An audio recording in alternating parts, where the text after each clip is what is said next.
Hello friend, welcome back my channel. আজি আপোনালোকৰ ওচৰলৈ আন এটি টপিক লৈ আনিছো। এই টপিকটোৱে নিশ্চয় আপোনালোকক সহায় কৰিব আৰু আপোনালোকে চাই ভাল পাব বুলি মই আশা ৰাখিছো আৰু ভিডিওটো একেবাৰে লাষ্টলৈকে চাব বুলি মই আশা ৰাখিলো। সো আহক আজি এই ভিডিওটো আৰম্ভ কৰোঁ। সো আজি ভিডিওটো হৈছে আসাম হিষ্ট্ৰী 20টা MCQ কুৱেশ্যনৰ ওপৰত প্ৰস্তুত কৰিছো। সো ফাৰ্স্ট কুৱেশ্যনটো চাওঁ আহক। কুৱেশ্যন 1 প্ৰাগজ্যোতিষপুৰৰ সকলোতকৈ প্ৰাচীন ৰজাজনৰ নাম কি আছিল? সো এইকেইটা অপশ্যনৰ ভিতৰত কাৰেক্ট এনসাৰটো হ'ব মহিৰংগ দানৱ। কুৱেশ্যন 2 কোনে ইণ্ডিয়ান ভিলেজ কমিউনিটি নামৰ কিতাপখন লিখিছিল? সো কাৰেক্ট এনসাৰ হৈছে অপশ্যন এ বডেন পাৱেল। কুৱেশ্যন 3 প্ৰাচীন কালত কামৰূপ ৰাজ্যত কেইটা ভাগ বা বিতত ভাগ কৰিছিল? সো কাৰেক্ট এনসাৰ হৈছে অপশ্যন এ 4টা। আৰু সেই 4টা হৈছে প্ৰথমটো হৈছে ৰত্নপীঠ, তাৰপিছত কামপীঠ, তাৰপিছত আহিলে স্বৰ্ণপীঠ আৰু সুমাৰপীঠ। এইকেইটা হৈছে কামৰূপ ৰাজ্যৰ সেই সময়ত প্ৰাচীন তথ্যসমূহৰ পৰা জানিব পৰা মতে এই 4টা ভাগত কামৰূপ ৰাজ্যক ভাগ কৰিছিলে। কুৱেশ্যন 4 প্ৰাচীন কালত অসমক প্ৰথমতে কি নামেৰে জনা গৈছিল? সো কাৰেক্ট এনসাৰ হৈছে অপশ্যন এ প্ৰাগজ্যোতিষপুৰ। প্ৰথম প্ৰাগজ্যোতিষপুৰ বুলি জনা গৈছিল, তাৰপিছত কামৰূপ বুলি জনা গ'ল আৰু পিছলে অসম নামটো প্ৰচলিত হ'ল, কিন্তু প্ৰথম প্ৰাগজ্যোতিষপুৰ বুলি জনা গৈছিলে। কুৱেশ্যন 5 নৰকাসুৰৰ মূল প্ৰতিদ্বন্দ্বী কোন আছিল? সো কাৰেক্ট এনসাৰ হ'ব অপশ্যন বি ঘটকাসুৰ আছিল নৰকাসুৰৰ মূল প্ৰতিদ্বন্দ্বী। কুৱেশ্যন 6 ভূম বংশৰ ৰজা কোন আছিল? ভূম বংশৰ ৰজা আছিল নৰকাসুৰ। অপশ্যন এ কাৰেক্ট হ'ব আৰু নৰকাসুৰে এই ভূম বংশৰ প্ৰতিষ্ঠা কৰিছিল বুলি বিভিন্ন তথ্যসমূহৰ পৰা জানিব পৰা যায়। কুৱেশ্যন 7 মহাভাৰতৰ যুদ্ধত অসমৰ কোনজন প্ৰাচীন ৰজাই অংশগ্ৰহণ কৰিছিল? সো এইকেইটা হৈছে অপশ্যন 4টা অপশ্যনৰ ভিতৰত কাৰেক্ট এনসাৰটো হৈছে অপশ্যন এ ভগদত্তই অংশগ্ৰহণ কৰিছিল। কুৱেশ্যন 8 ভানুমতী কাৰ জীয়ৰী আছিল?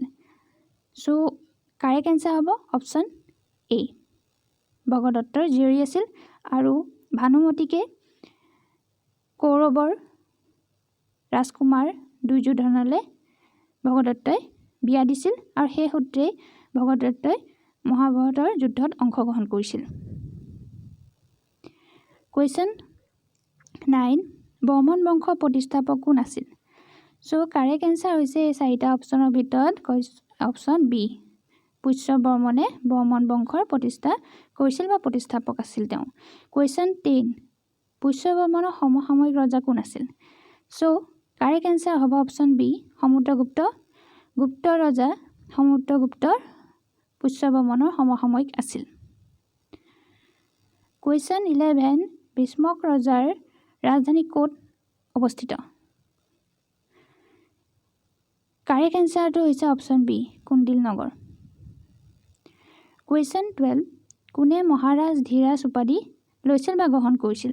সো কাৰেক্ট এনসাৰটো হৈছে এই 4টা অপশ্যনৰ ভিতৰত অপশ্যন বি পুষ্য বৰ্মন, যোনে বৰ্মন বংশৰ প্ৰতিষ্ঠা কৰিছিল। সেই পুষ্য বৰ্মনে মহাৰাজ ধীৰাজ উপাধি গ্ৰহণ কৰিছিল। কুৱেশ্যন 13 পুষ্য বৰ্মনৰ পিছত কোন বৰ্মন বংশৰ ৰজা হৈছিল? সো কাৰেক্ট এনসাৰটো হ'ব অপশ্যন এ সমুদ্ৰ বৰ্মন। এই সমুদ্ৰ বৰ্মন পুষ্য বৰ্মনৰ পুত্ৰ আছিল আৰু পুষ্য বৰ্মনৰ পিছতে সমুদ্ৰ বৰ্মনে বৰ্মন বংশৰ ৰজা হৈছিল। কুৱেশ্যন 14 কোনজন বৰ্মন ৰজাৰ শাসনকালত কাশ্মীৰৰ লগত কামৰূপৰ সম্পৰ্ক স্থাপন হৈছিল? সো কাৰেক্ট এনসাৰ হ'ব 4টা অপশ্যনৰ ভিতৰত অপশ্যন বি বল বৰ্মন প্ৰথম। কুৱেশ্যন 15 বল বৰ্মন প্ৰথমৰ পিছত কোনজন বৰ্মন বংশৰ ৰজা সিংহাসনত বহিছিল? সো কাৰেক্ট এনসাৰ হৈছে অপশ্যন বি কল্যাণ বৰ্মন। মহেন্দ্ৰ বৰ্মনৰ পিতৃৰ নাম কি আছিল? এনেকৈও সুধিব পাৰে, কাৰণ প্ৰত্যেকজন ৰজাৰ এটা ডাইনেষ্টি প্ৰত্যেকজন ৰজাৰ নাম ৰখাটো ইম্পৰ্টেণ্ট। কেতিয়াবা কোনজন কাৰ লগত বা কোনজন কেতিয়া কাৰ পিছত ৰজা হৈছিল সেইটো জানিৱাটো ভেৰি ইম্পৰ্টেণ্ট। সেইকাৰণে মহেন্দ্ৰ বৰ্মনৰ পিতৃ কোন আছিল বুলিও কেতিয়াবা সুধি দিব পাৰে সেইকাৰণে মহেন্দ্ৰ বৰ্মাৰ পিতৃৰ নাম আছিল গণপতি বৰ্মন কুৱেশ্যন 17 কামৰূপৰ ৰজাসকলৰ ভিতৰত কোনে প্ৰথম অশ্বমেধ যজ্ঞ পাতিছিল এয়া অশ্বমেধ যজ্ঞ কোনে পাতিছিল কাৰেক্ট এনসাৰটো হ'ব অপচন ডি মহেন্দ্ৰ বৰ্মনে পাতিছিল তেওঁ এজন শক্তিশালী ৰজা আছিল বৰ্মন বংশৰ কুৱেশ্যন 18 বুটি বৰ্মনে জাৰি কৰা শিলালিপিখনৰ নাম কি সো কাৰেক্ট এনসাৰটো হ'ব অপচন বি বৰগংগা শিলালিপি কুৱেশ্যন 19 কোনজন ৰজাই পৰম তত্ত্বাৰক মহাৰাজ ধীৰাজ উপাধি গ্ৰহণ কৰিছিল সো কাৰেক্ট এনসাৰটো হ'ব অপচন বি বুটি বৰ্মনে গ্ৰহণ কৰিছিল তেওঁ এজন শক্তিশালী ৰজা আছিল বৰ্মন বংশৰ আৰু একেবাৰে লাষ্ট কুৱেশ্যন 20 কোনজন ৰজাই পৰম দৈৱত্য উপাধি গ্ৰহণ কৰিছিল সো কাৰেক্ট এনসাৰটো হ'ব বুটি বৰ্মনে গ্ৰহণ কৰিছিল সো বুটি বৰ্মনে দুটা উপাধি গ্ৰহণ কৰিছিল হেতু এটা ইম্পৰ্টেন্ট সো আজিলৈ ইয়াতে শেষ কৰিছোঁ আশা কৰিছোঁ আপোনালোকে ভিডিঅ'টো ভাল পাইছে আৰু আপোনালোকৰ বাবে নিশ্চয় হেল্পফুল হ'ব আপোনালোকৰ এক্সামসমূহৰ বাবে সো লাইক কৰি দিব কাৰণ লাইক কৰিলে বেছি মোটিভেশ্যন পাম নতুন নতুন ভিডিঅ'সমূহ আনিবলৈ আৰু যদি চেনেলটো এতিয়ালৈকে সাবস্ক্ৰাইব কৰা নাই আগলৈ নতুন নতুন ভিডিঅ'সমূহ চাই থাকিবলৈ please subscribe the channel so আজিলৈ ইয়াতে শেষ কৰিছোঁ আকৌ নতুন এটি ভিডিঅ' লৈ আহিম আসাম হিষ্ট্ৰীৰ ওপৰত থেংক ইউ